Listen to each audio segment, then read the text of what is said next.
Why is a hero's journey important in comics? Well, I mean, first of all, most comics are about heroes, so that kind of it's in the name. But what's interesting about comics, and I think it's a perspective of are you writing for the short term or the long term, is do you want your hero to overcome? Do you want your hero to struggle and then achieve? There is a complication to this, and a lot of people criticize comics for not doing a good job of this. And I want to explain one reason why they might not. And despite that, why it's critical that they do.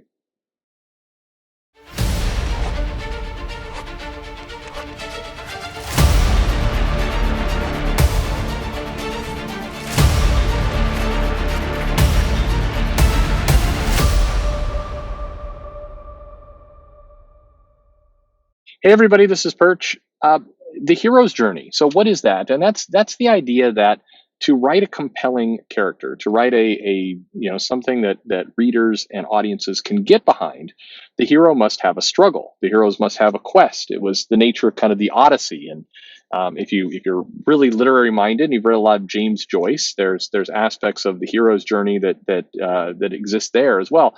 A lot of great stories of fiction involve the hero's journey, where the hero comes out. Maybe they're not a hero at the beginning. They have to struggle. They have to face trials and tribulations. They have to have doubt. They have to maybe make mistakes. They have to overcome them, and they have to find ways to rise to the occasion. It's the oldest story in time, whether it's Disney's Hercules or whether it's I mean Disney's Hercules has songs about this in it. It's a musical. Um, I don't know why I say it was a terrible movie, but anyway, um, they're the things you watch with your kids.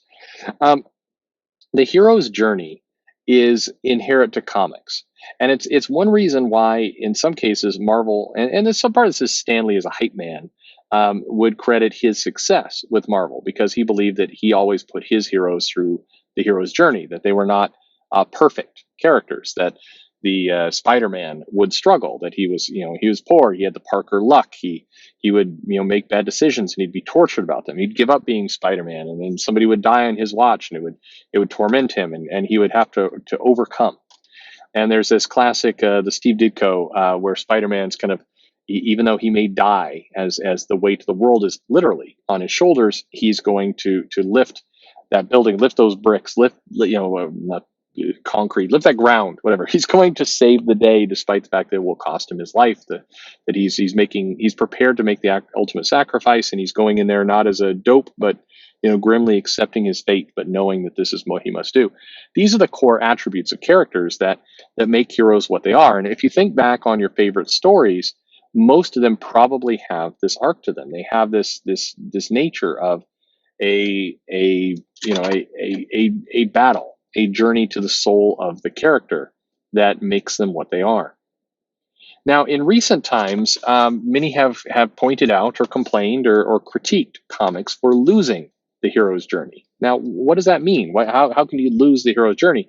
Well, it's that the characters are coming in perfect from the beginning. They're coming in kind of baked as they can do anything. They've got all the powers in the world. They're flawless, and the villains are kind of dopey, and they really don't have to struggle for anything. They're just going to achieve.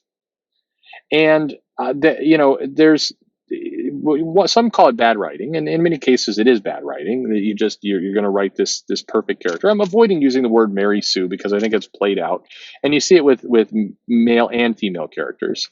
But there is a insecurity in a lot of writing these days, that the characters are, that if you're introducing a non-male white character, that if you show any flaws to the character, that you're somehow going to be labeled a racist or a bigot or a sexist, or you're having to make this woman struggle. You're having to. I mean, there's some pretty nasty articles written of like, oh, yeah, this is this woman had to struggle against attackers. It's just some rape fantasy from the writer. And I think most readers, most people can differentiate between here's a hero's journey, here's a story that is earned, here's a character struggling and overcoming, versus here is some kind of weird exploitation snuff film. I think that to me it's pretty obvious which is which. Clue number one is your heroine running around, completely naked and constantly, and now some are like, well, that's Rags. No, no, that's not Rags. Um, I'm going to hear it from Brian. Anyway, no, there's you can generally tell if the character is just there to kind of set up gimmicky cheesecake shots, or if there's an actual story behind it. It's not that heavily disguised. But there is this insecurity in a lot of writers that if they put flaws, then they're going to be accused of a hyphen ist, and it's going to they're bad people for having flaws. And the reality is, it's kind of the opposite. If you don't give your characters flaws, then they don't rise to the occasion. They don't have the true hero's journey, and typically they don't survive. They don't last as icons. They tend to be disposable. You've got these disposable characters. But there is one. I will say there's one reason. There's one factor in here that a lot of people overlook, and in the defense of a lot of writers, and that's simply this: they are not given a roadmap for their work. They're told, hey, we're commissioning you to do this 6-story arc, maybe a 12-story arc. You're going to have to write this story, and on you go. Imagine if you're a writer coming into that scenario and one of the big two, and you're like, okay, I've got a 36 issue arc. Well, I mean, case in point, let's say you're Tom King, and you're like, I'm going to just deconstruct and tear down Batman, and then I'm going to build him back up in a kind of a hero's journey. And then let's say that come issue, right in the middle of your deconstruction, in the middle of your 100 issue run, the rug gets pulled out from under you, and it's like, well, we're taking you off the title because we gave you no long-term security. So now you've basically deconstructed the character and just left them there. Well, one, no editor is going to sign off on that, and two, if you're here to tell a story and you're on a very, very short leash, you're going to tell a story appropriate to that leash. Now, that's no excuse for bad storytelling, but it's one reason why these things happen. It's because the writers do not have any kind of roadmap for their own career, and they don't know how long they're going to last on a book. So therefore, they'll write to that window, and that's a lot of the reason why you see what you see. Now, again, does that make that all okay? Does that mean that that this is how it is? No, it doesn't. You should still try to do the best you can, but it is one reason. If you're told you have 6 issues, what kind of hero's journey can you really do in 6 issues? You can still do one, but still, you are getting some handcuffs in that scenario.